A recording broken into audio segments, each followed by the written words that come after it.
गया, चलो सुबह देखेंगे, हिसार जाना पूछने नहीं। और एक बच्चा रात को ही उसने एक मैप बना लिया हिसार जाने का,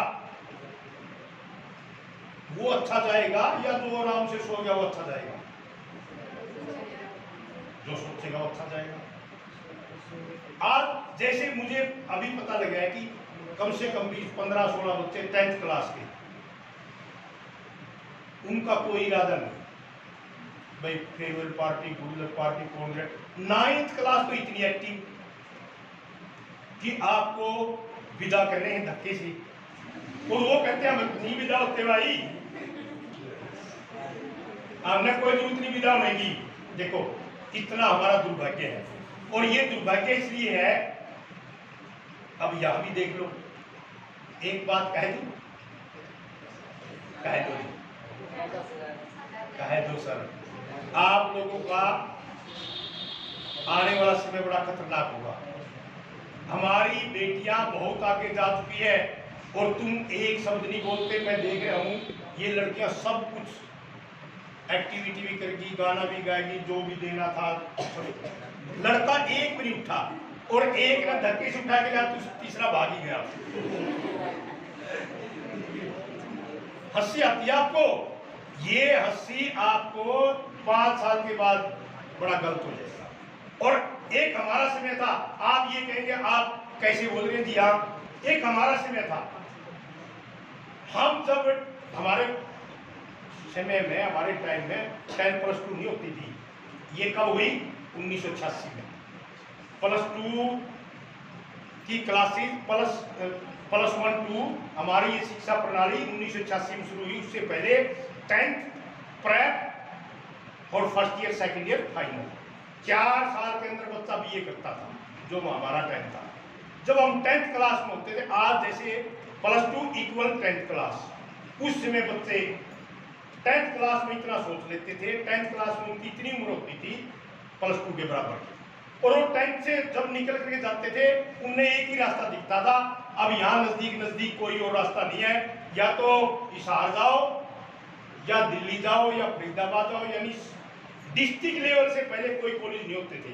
अब तो हर जगह +2 के स्कूल है, सरकारी भी प्राइवेट भी, आपको पूरी सुविधाएं मिल रही है।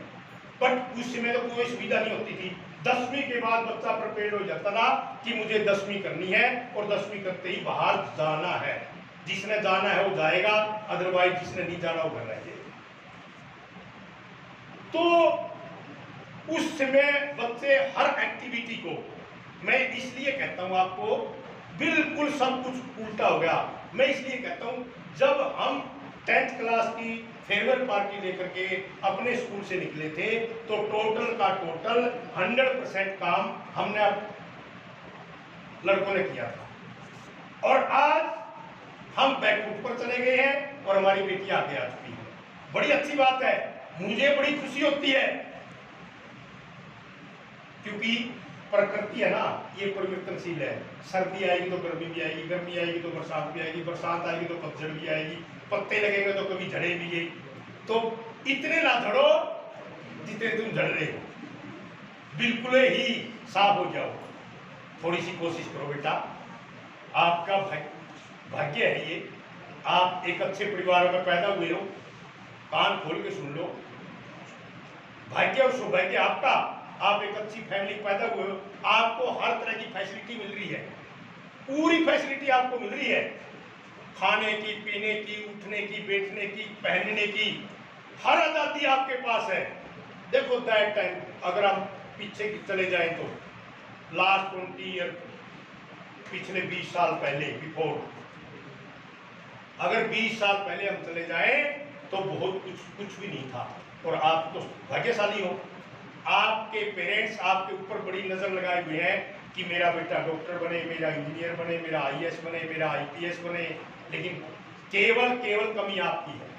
और हमारे समय में इसका उल्टा था कि पेरेंट्स को ये नहीं पता था ये पढ़ेगा ना पढ़ेगा, मैट्रिक करेगा ना करेगा, या BA करेगा, क्योंकि उनको साक्षरता थी नहीं, शिक्षा थी नहीं, उनको पता ही नहीं था। आज हर वर्ग, चाहे आपके पेरेंट्स मैट्रिक पास भी क्यों ना हो, उनको पता है कि कैरियर क्या है हमारे बच्चे का, आने वाला भविष्य क्या है हमारे बच्चे का।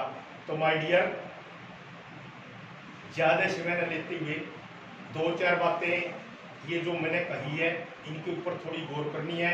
और ये ज़िंदगी है, चाहे तो इसको सोना बना लो और चाहे सोने में गुजार दो। सोना और सोना समझ एक ही है। अगर आपने सोना कहते हैं कि सोना लेना, सोना में भी वही है और सोना में भी वही है। वक्त आपका है, इसको तो सोने में गुजार दो और इसको सोना बना लो। सोना बना लोगे तो भविष्य के लिए आपका बहुत कुछ अच्छा रहेगा, और सोने में गुजार दोगे तो अगला वक्त क्या होगा ये देखो। तो ध्यान दो, अपना भविष्य खुद के डिपेंड, आपके ऊपर डिपेंड है। आप खुद सोचो कि मुझे आगे करना क्या है। पेरेंट्स ने आपको हर फैसिलिटी दी हुई है, किताबें दी हुई है, कापियाँ दी हुई है, फीस भी दी हुई है, और पहनने के लिए, खाने के लिए सब और फैसिलिटी आपके पास है। और इतनी फैसिलिटी होने के बाद फिर चक्कर क्या है? कमी आपकी है। तो एक बार ये जरूर सोचो कि मेरे माँ बाप ने मेरे लिए कितना कुछ किया हुआ है, क्या मैं उसका फल दे सकता हूँ? क्या मैं उसका कर्ज उतार सकता हूँ? एक माँ का कर्ज हम कभी नहीं उतार सकते, एक बाप का कर्ज हम कभी नहीं उतार सकते, और उसकी कोई कीमत नहीं होती। आपने कभी नहीं सोचा होगा, आप 10वीं में आ गए, 9th में आ गए, कि जब हमने जन्म लिया था, एक माँ जो 9 महीने गर्भ में रख करके, और उसको जब गर्भ से बाहर आकर के वो बच्चा वो पालते हैं, शायद ही एक माँ ही समझ सकती है उस बात को कि कितनी बार आपने लड़का हो या लड़की हो, बात ये नहीं है कि लड़के, कितनी बार आपने उस माँ को जगाया होगा जब तक आप अपने पैरों पर खड़े नहीं हुए, 8-10 साल के नहीं हुए, इतने माँ से आप दूर नहीं हटे। कितनी बार, 10 बार आप रात को माँ जागी होगी। एक बार सोच के देखो, थोड़ी सी सोच के देखो, कितनी बार उसकी नींद खराब की होगी। नींद सभी को आती है। अब आपको एक बार जगा दो माँ, 3 गुल्डे खाओगे आप। मेरी नींद खराब कर दी मम्मी, क्या कर दिया, मैं नहीं उठूंगा। अरे उस माँ को तो देखो, कितनी बार आपके लिए जाग गया होगा। और अगर आपको कहीं किसी तरह मान लो दुर्भाग्य से बुखार भी हो गया हो, तो उस माँ की टेंशन पूछिए क्या होगी। और उस माँ के लिए हम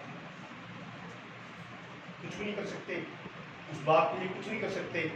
वो सिर्फ एक ही चाहता है, माँ बाप ने कुछ नहीं चाहता हो, आपकी ना तनख्वाह लेना चाहता, वो सिर्फ ये चाहता है कि मेरा बच्चा कुछ बने, बस मेरा नाम रोशन करे। नाम के लिए सब कुछ। यहाँ भी हम नाम के लिए, सरस्वती स्कूल हो, आरडी स्कूल हो, जैक एंड जिल हो, चाहे आपके टीचर हो, रोटी सभी को मिल जाएगी, कोई दिक्कत नहीं।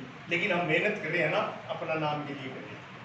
मैं, मेरा नाम अच्छा हो, पहचान हो मेरी, लोग मुझे अच्छा कहे, लोग मुझे ये कहे वो इतना बढ़िया है, उसने इतनी फैसिलिटी, ये इतना काम किया हुआ है, इतनी मेहनत की है, इतनी प्रोग्रेस की है, इतनी उन्नति की है, वो बहुत बड़ा ऑफिसर है। एक इन्हीं बेंचों पर बैठ करके डीसी बनता है, इन्हीं बेंचों पर बैठ करके डॉक्टर बनता है, इन्हीं बेंचों पर बैठ करके एक बहुत बड़ा उद्योगपति बनता है। क्या कभी आपने सोचा होगा जो रिलायंस कंपनी है वो भी कभी किसी बेंच पर बैठा होगा किसी स्कूल में? क्या कभी सोचा आपने कोई टाटा बिरला किसी बेंच पर बैठा होगा? वो भी स्कूल का कभी स्टूडेंट होगा। और क्या आपने कभी सोचा है जो शहर का डीसी, चाहे किसी भी डिस्ट्रिक्ट का डीसी, किसी स्टेट का मुख्यमंत्री, प्रधानमंत्री किसी बेंच पर बैठा होगा? वो हमारे में से ही जाता है छट करके। सिर्फ हम एक भाग्य कहते थे, भाग्य नहीं, मेहनत। लेबर करोगे, मेहनत करोगे, सही रास्ते पर चलोगे तो कोई भी आपको रोकने वाला नहीं होगा।